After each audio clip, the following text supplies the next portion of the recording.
And here now with an editorial reply to a recent Record Journal Athlete of the Week contest is Miss Emily Latella.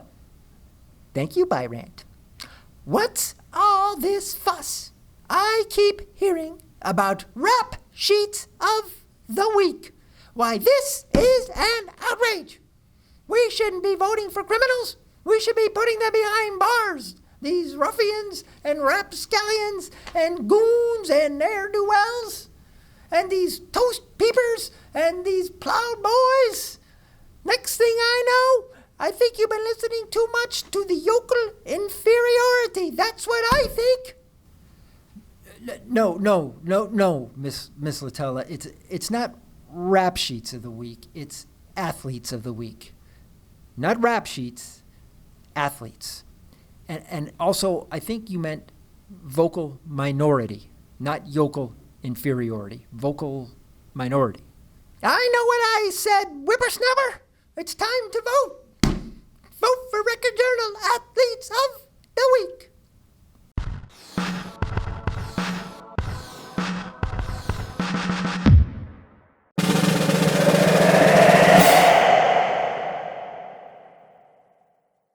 Good morning, good afternoon, good evening, whenever you may happen to be tuning in. I am Brian Carpenter, sports editor of the Meriden Record Journal, and welcome to the Week's 6 show of Record Journal Athletes of the Week for the fall season. Aaron, here we are, man, back at the home office, babe, where it all happens. Our little bustling den of activity. So often Aaron and I are in these tropical locations, doing our show, and it's just he and I with cannolis or peanut butter and fluff. But it's good to be back in the office with all our co-workers and Liz and Elliot White. Good to see folks. As always, a tip of the cap and a hello to my man Ralph Tomaselli. Ralph, pulling for you. Not pulling for your Yankees. Pulling for you, though, kid. Hey, let's get after it for our Week 6 slate of candidates. First, let's acknowledge our winners from Week 5. From Maloney Volleyball, Miss Peyton Pulaski. Good for you, young lady. And from Sheehan Soccer, Mr. Nico Cardona. Nico, I told you back in August when I met you, man. Hey, Athlete of the Week, and here you are in the winner's circle. Congratulations to you, Nico. All right. Do we have some volleyball players and soccer players lined up for this week? As a matter of fact, we do. We're going to get right after it with the girls, and we're going to start with a little bit of a history lesson. And of course, so much of history often is dates, and it can be boring, but this is very pertinent to our story here. And the date is November 4th, 2020. And Aaron, do you know what happened on that date? I will tell you. Lyman Hall Field Hockey defeated Shelton 1-0. And I mention that because that was the last time Lyman Hall Field Hockey won a game until last Wednesday. Last Wednesday, Coach Steph Lovato Berghorn and her Trojans went over to Middletown, went to Mercy High School, and came back with a 3-1 win, breaking a long losing streak. Good to see Steph and her girls get back in the win column, because I tell you, it's easy to play on a team that wins all the time. It takes character and determination and commitment to play on one that doesn't. So congratulations to the Trojans. We knew we wanted to go with a girl from that team, and we are right here. Miss Leah Herpach, senior goalie, been with the program 4 years. Leah had 15 saves to subdue the Tigers and get a win that was long overdue. Leah, congratulations to you and your teammates. You are girls nominee number 1 in Week 6. All right, we're going to move indoors. We're going to come indoors to the volleyball court, go over to the west side of Meriden, where the Lady Panthers are hot again. They've won 3 in a row. They're at 11-5, and you know who's really turning it on. She's already had a real good season, and it just got a whole lot better. She is the junior outside hitter, Miss Eva Dudley. She was a good one last year, all RJ player, and again, junior was really, throwing it down this year. Last week, she just shifted into overdrive. Against Berlin on Friday night, 3-1 win, a career high 22 kills. You get over 20, man, that's up there where the snow leopards go. 22 against Berlin, and then on Monday, she had 20 against Bristol Eastern in a 3-1 victory. For the season, going into tonight's match, Eva has 199 kills. Fantastic. Good job, Eva. You are girls nominee number 2 here in Week 6. Third and final nominees, we take it back outdoors to the soccer field over to Southington High School. Here's another team that's finding its groove. Young team. Took a little while to get going this year. They've won 4 and lost 3 in their last 7, and a big part of it right here. Junior Riley Prozo. And Riley, I'll tell you, this is a girl. She's been a starter, really, since her freshman year. She was a freshman starter on that 2020 team that was really stocked and loaded with a lot of seniors. But Riley, you want to talk about serious bloodlines. Her mom Jen is an assistant coach over at Central Connecticut State, and her aunt Meg is the head coach at UConn. Aaron, I mean, it's like, talk about in the family. Jen and Margaret were all Americans at Huntington out on Long Island, came here to UConn to play in college. They played in the WUSA, so they were professional players. They've been coaching in college for like the last 2 decades or so. And lo and behold, here's Riley, big part of what the Lady Knights do, Coach Mike Lenahan's team. Riley scored Wednesday in a 2-zip win over Farmington. She scored again in a 1-zip win Friday over Newington. Like I say, in the last 7, Lady Knights 4-0-3. That makes them 6-2-3 on the season. A whole lot of numbers to remember. But Riley Prozo's a name that's been on the radar screen for quite a long time. Congratulations, Riley. You are girls nominee number 3 here in week 6.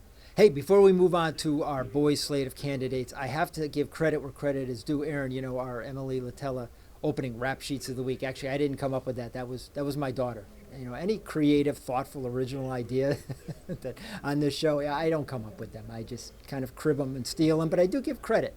I thank you, my dear. Thank you, Laura. It was very clever of you. If you could, think up a couple more for the old man, okay? All right, let's get on with our boys' nominees. Aaron, where are we going to start? I know where we're going to start at the very beginning, because our first guy on the transom this week was a guy who won the Meriden City Cross Country Championship, and he is from Maloney High School, Mr. Griffin DePalma. He's a junior, and Aaron, you know this because you and Sean filled me in. Up until Tuesday's city championship race, Griffin had never won a varsity race, and then boom, lo and behold, he does. Blazes an 18:18 across the 3.1-mile course at Hubbard Park, and he wins a city championship, which sets him up for the possibility of winning again next year. But I guess apparently it was like a little side bet he had with his coach, Derek DeStefano, about dyeing hair if he won or something. I don't know, Griffin, I'm looking at your dude, bro, and I know Derek doesn't have as much to dye, so I'd recommend for you maybe a little orange, a little green. I don't know, blend right in with the fall colors. You look beautiful, baby. You look beautiful last Tuesday winning your city championship. Griffin DePalma, boys nominee number 1 in week 6. Okay, we go over to the soccer field. Lots been going on in soccer. And you know who's really hot? We talk about hot teams, Platte Volleyball, Southington Girls Soccer, well, the Cheshire Boys Soccer Team. They made the Class AA finals last year, and they really are revving it right back up again. They graduated Murphy Malone, our RJ Player of the Year, but they brought so much back, including right here, Mr. Samir Dishnitsa, senior. He's a midfielder forward. You can play this guy anywhere. He's just that good. And Samir's been nominated before. Good to have you back, Samir. Good to have you back. Last week, dig this, Cheshire wins 10-2 against North Haven. They beat Brantford 8-zip. And then on Monday, they go to West Haven and win 6-1. 24 goals in 3 games. And Samir had 7 of them. And he assisted on 3 others. For the season, 18 goals, 9 assists. And, sometimes you throw out these stats. But honestly, a guy like Samir with his skills, he's just one of those guys that good soccer teams have. And there's a reason why Cheshire's good. They got a lot of guys like Samir, and he's been a good one for quite a while now for the Rams. Looking forward to seeing what Coach Arthur Bronco's Rams can do again in this postseason. For now, Samir Dishnitsa, boys nominee number 2 here in week 6. Third and final nominee kind of brings us back kind of a little bit to Lyman Hall field hockey. Our nominee is from Platte Boys Soccer, another program that's been struggling, but again, takes a lot of commitment, a lot of character to stick with those teams and those types of teams. And this young man has. He's a senior from Platte, Mr. Rolando Gomez, 4th-year senior for the Platte Panthers. And good for you, Rolando, sticking it out all 4 years for your team. On Friday against Northwest Catholic, he had a goal. And, hey, not done yet. Panthers have a couple more games to go. Of course, capped by the November 1st meeting with Maloney over at Falcon Field. Aaron, you can put that down on your calendar. That's where you will be that night. For now, Rolando Gomez, congratulations on your goal, and congratulations on being boys nominee number 3 here in week 6. Okay, and Aaron, that's a wrap. Aaron, though, I got to say, buddy, we're indoors. We're under this jet-powered air conditioner that has given me dry mouth from the minute we started the show to now. So I'm battling it out. I'm like Rolando. I'm like Leah. Just keep digging, keep grinding. Actually, like all of our nominees, we take pride in who we pick. And we also encourage you very much to vote. myrecordjournal.com/sports now through Sunday. We'll bring you the winners. And then next week is our last slate of candidates for the fall season. And then after that is the state tournaments. And it's also, we pick all our J teams and our scholar athletes for the fall season put in a wrap. We're looking forward to the end of October and November because we got some good teams. We know we're going to make runs, and we got some good football teams we're expecting to play into December. For now, I am Brian Carpenter, sports editor of the Meriden Record Journal. My best to my man Aaron behind the camera. Aaron, thank you.